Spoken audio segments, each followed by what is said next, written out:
सामान्य अध्ययन के सफ़र जीएस जोड़ने में बहुत बहुत स्वागत है आप सभी का। आपके बीच हम उपस्थित हैं करंट अफेयर्स के विशेष एपिसोड डेली टॉप 10 के साथ। डेली टॉप 10 में 10 महत्वपूर्ण सवाल होते हैं जो समसामयिकी के होते हैं, और आज इन 10 सवालों का जिक्र हम करें जिसको लेकर हम आपके बीच उपस्थित हैं। उससे पहले एक सवाल आपके लिए है। आप जानते होंगे भारत के प्रधानमंत्री नरेंद्र मोदी 15 मई से 20 मई के दौरान 5 देशों की यात्रा पर रहे हैं, और इसी यात्रा के क्रम में चर्चा का काफ़ी एक पत्रकार की बढ़ जाती है। क्यों बढ़ती है? क्योंकि वह पत्रकार का कहना है कि उन्होंने प्रधानमंत्री मोदी से कुछ सवाल पूछे जिसका उत्तर देने से प्रधानमंत्री ने इनकार कर दिया, यानी प्रधानमंत्री ने उत्तर नहीं दिया। अब क्या विषय है ये तो खैर आप जानते ही होंगे, लेकिन मेरा सवाल है कि इस कारण से चर्चा में जो पत्रकार आई हैं हेला लिंग नॉर्वे की हैं। आपको बताना है हेला लिंग जो नॉर्वे के किसी अखबार के लिए पत्रकारिता करती हैं, उनके अखबार का नाम क्या है, अर्थात किस अखबार के लिए हेला लिंग पत्रकारिता करती हैं। कमेंट बॉक्स में जा कर के आप इसका उत्तर दें। अब हम आपके बीच में उपस्थित हैं पहला सवाल के साथ। आज जिन 10 सवालों के साथ हैं उनमें पहला स्क्रीन पर है। हाल ही में केरल में नए मुख्यमंत्री के रूप में किन्हें शपथ दिलाया गया है या किन्हें घोषित किया गया है?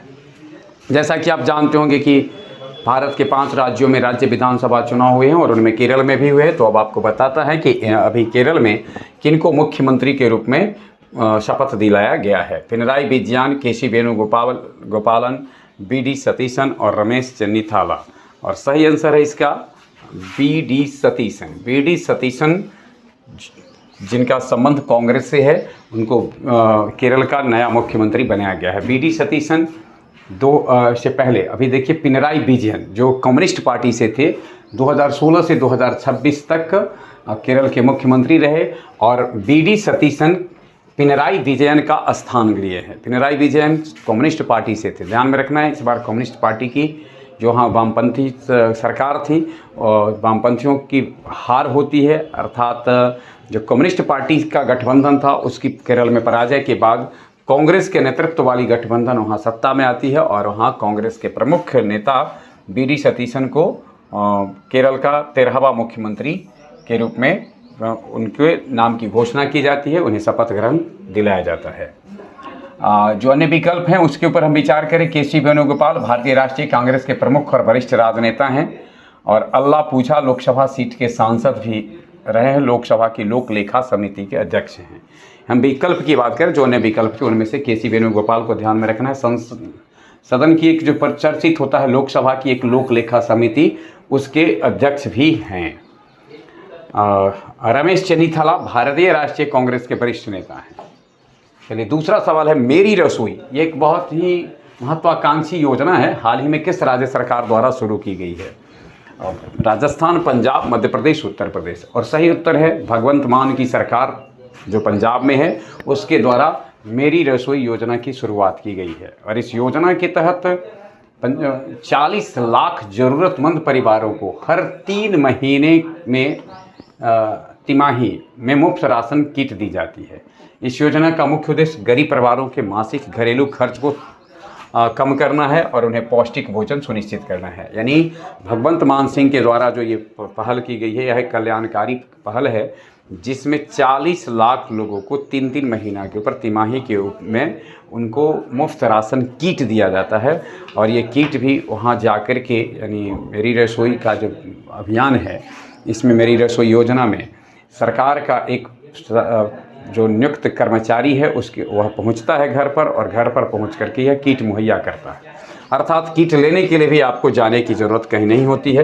राष्ट्रीय खाद्य सुरक्षा अधिनियम के तहत प्रति सदस्य दिए जाने वाले 5 किलोग्राम गेहूं के अतिरिक्त प्रदान की जाती है। पंजाब के सभी ब्लू कार्ड धारक परिवार जिनकी वार्षिक आय 60,000 तक है, इस योजना का लाभ उठाने के पात्र हैं। यानी जिनकी वार्षिक आय 60,000 तक है उनको ब्लू कार्ड दिया जाता है, और जिनको ब्लू कार्ड प्राप्त है उनको मेरी रसोई योजना का लाभ मिलता है। और इस योजना में दिया क्या जाता है, तो प्रत्येक तिमाही में एक मुफ्त राशन किट दिया जाता है। और स्वाभाविक है कि इसका उद्देश्य है कि घरेलू खर्च पर बोझ कम किया जाए।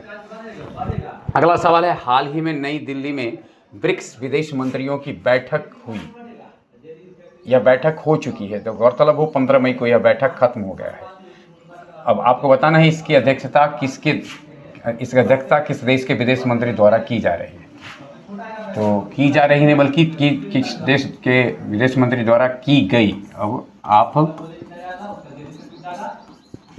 क्योंकि यह बैठक खत्म हो चुकी है, भारत, रूस, ब्राज़ील, दक्षिण अफ्रीका, आप अनुमान से भी लगा सकते हैं कि बैठक यदि नई दिल्ली में हो रही हो तो इसकी अध्यक्षता कौन करेंगे। भारत के विदेश मंत्री जो हैं इसकी अध्यक्षता किए हैं।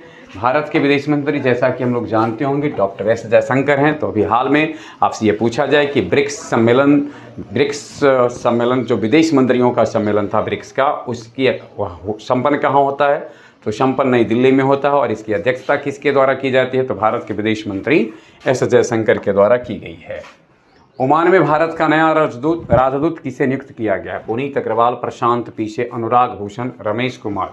ओमान में भारत के नए राजदूत नियुक्त किए गए हैं प्रशांत पीसे, ध्यान में रखना है, प्रशांत पीसे ओमान में राजदूत नियुक्त किए गए हैं। वहीं बात अगर हम करें पुनीत अग्रवाल की, तो वरिष्ठ भारतीय विदेश सेवा अधिकारी हैं और थाईलैंड में भारत के राजदूत नियुक्त किए गए हैं। प्रशांत पीसे ओमान में भारत के राजदूत नियुक्त किए गए हैं। 1995 बैच के IFS अधिकारी हैं और वर्तमान में विदेश मंत्रालय में अतिरिक्त सचिव के रूप में कार्य कर रहे थे। वहीं अनुराग भूषण पर अगर हम बात करें तो एक वरिष्ठ राजनयिक 1995 बैच के अधिकारी हैं और स्वीडन साम्राज्य में भारत के राजदूत नियुक्त किए गए हैं। सुरेश कुमार की चर्चा की जाए तो भारत और पाकिस्तान के उच्च आयोग में नया चार्ज की अफेयर्स नियुक्त किए गए हैं।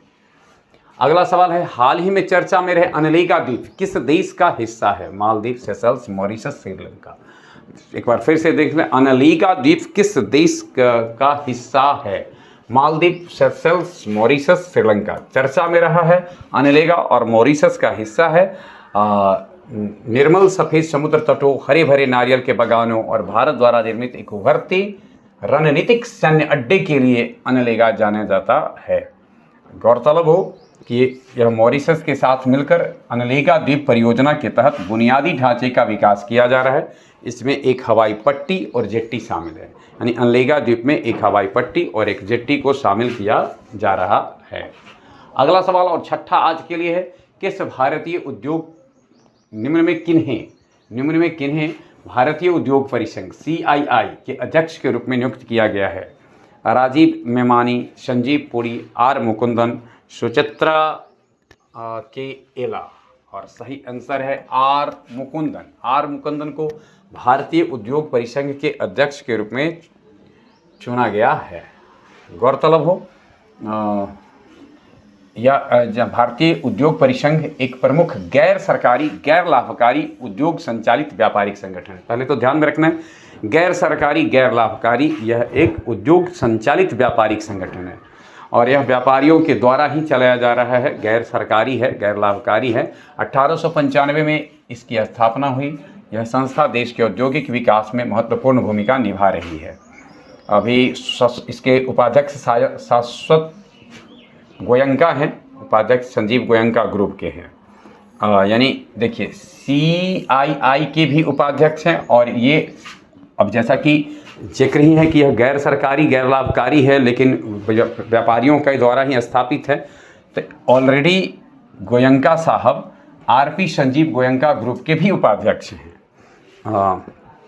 सुचित्रा के एला की बात की जाए तो ये अध्यक्ष मनोनीत अध्यक्ष हैं, सह संस्थापक और प्रबंध निदेशक भारत बायोटेक के, यानी भारत बायोटेक के, ध्यान में रखना है, भारत बायोटेक के डॉक्टर सुचित्रा के एला जो विकल्प में आपने देखा वो वर्तमान में भारत बायोटेक के अध्यक्ष मनोनीत की गई हैं। संजीव पुरी ITC लिमिटेड के चेयरमैन और प्रबंध निदेशक हैं। प्रतिष्ठित भारतीय उद्योग परिसंघ यानी CII confederation of Indian industry के वर्तमान अध्यक्ष हैं। तो यह ध्यान में रखना हमको, संजीव पुरी CII के वर्तमान अध्यक्ष हैं। अगला सवाल है, हाल ही में किस राज्य सरकार ने सभी सरकारी स्कूलों में सुबह की प्रार्थना सभा के दौरान राष्ट्रीय गीत वंदे मातरम गाना अनिवार्य कर दिया है। पश्चिम बंगाल, उत्तर प्रदेश, मध्य प्रदेश और झारखंड। जैसा कि आप जानते होंगे कि पश्चिम बंगाल में अभी नई सरकार बनी है और नई सरकार ने अपने ऐतिहासिक निर्णय कह सकते हैं इस प्रकार का लेते हुए यह अनिवार्य कर दिया है कि जितने भी स्कूल हैं पश्चिम बंगाल में संचालित हो रहे हैं, सुबह की प्रार्थना सभा में उनको वंदे मातरम करना अनिवार्य है। ऐसा निर्णय शुभेंदु अधिकारी के सरकार ने लिया है। अगला सवाल है, हाल ही में किस राज्य सरकार ने कंप्रेस्ड बायोगैस नीति 2026 को मंजूरी दी है? असम, पश्चिम बंगाल, तमिलनाडु, महाराष्ट्र। यानी कंप्रेस्ड बायोगैस नीति की मंजूरी देने वाला, कंप्रेस्ड बायोगैस नीति 2026 की मंजूरी देने वाला राष्ट्र है महाराष्ट्र। इसका उद्देश्य नवीकरणीय ऊर्जा उत्पादन को बढ़ावा देना है, जीवाश्म ईंधन पर निर्भरता कम करना और कार्बन उत्सर्जन को नियंत्रित करना है। जैसा कि हम लोग जानते हैं कि जीवाश्म ईंधन के अंतर्गत जैसे वो सारे ईंधन आते हैं जो किसी भी समय जीवों के अवशेष के रूप में बनना शुरू हुए। जीव के अवशेष चाहे वनस्पति से हों या जंतु से हों, लेकिन उनके अवशेषों से इसके अंतर्गत कोयला, पेट्रोलियम इत्यादि आते हैं। तो इस पर जो निर्भरता है इसको कम करने के उद्देश्य से यह प्रयास किया गया है।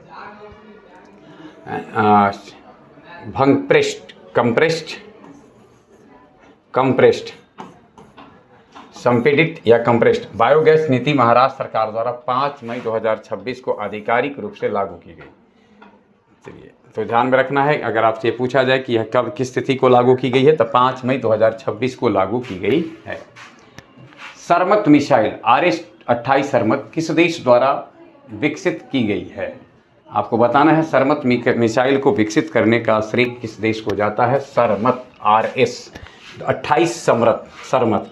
अगर आप इस पर भी थोड़ा सा गौर करेंगे तो आप इस विकल्प पर ध्यान देने के बाद इसको कनेक्ट करके इसका उत्तर आप जान सकते हैं। संयुक्त राज्य अमेरिका, चीन, रूस और उत्तर कोरिया सही आंसर है इसका। रूस के द्वारा यह विकसित की गई है।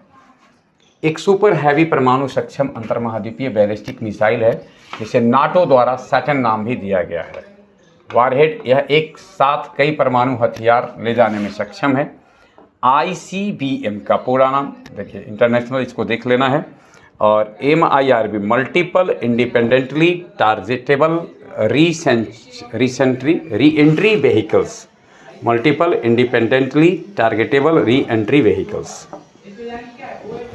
स्वप्न साधन बोस का संबंध किस खेल से था जिनका 79 वर्ष की आयु में अभी हाल ही में निधन हो गया है? स्वप्न साधन बोस बंगाल के रहे हैं, बड़ा चर्चित रहे हैं। क्रिकेट, हॉकी, फुटबॉल, टेनिस और इनका संबंध फुटबॉल से था जिनका हाल ही में निधन हो गया है। स्वप्न साधन बोस जिनका संबंध प्रतिष्ठित फुटबॉल प्रशासक और मीडिया उद्यमी थे और कोलकाता के फुटबॉल हलकों में इनको टूटू बोस भी कहा जाता था। हाँ, जहाँ तक सवाल इनका राजनीतिक कैरियर का भी था तो इन्होंने अखिल भारतीय तृणमूल कांग्रेस के लिए काम किया, उसके वरिष्ठ नेता भी थे। उन्हें प्रसिद्ध मोहन बागान, यानी देखिए कलकत्ता का काफ़ी चर्चित फुटबॉल क्लब है मोहन बागान एथलेटिक क्लब के अध्यक्ष के रूप में भी कार्य किया था, है ना। द बागीचा नामक प्रोडक्शन हाउस और फुटबॉल क्लब की गतिविधियों में सक्रिय रूप से जुड़े रहे, यानी इनके द्वारा एक प्रोडक्शन हाउस भी चलाया गया द बागीचा, और उसके बाद फुटबॉल क्लब की जो गतिविधियां सब रही है उसमें काफ़ी चर्चित रहे हैं।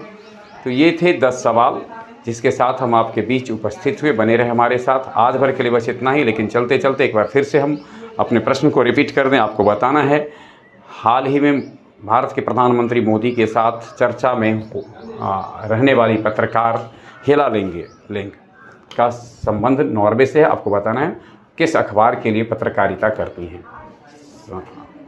बहुत बहुत धन्यवाद।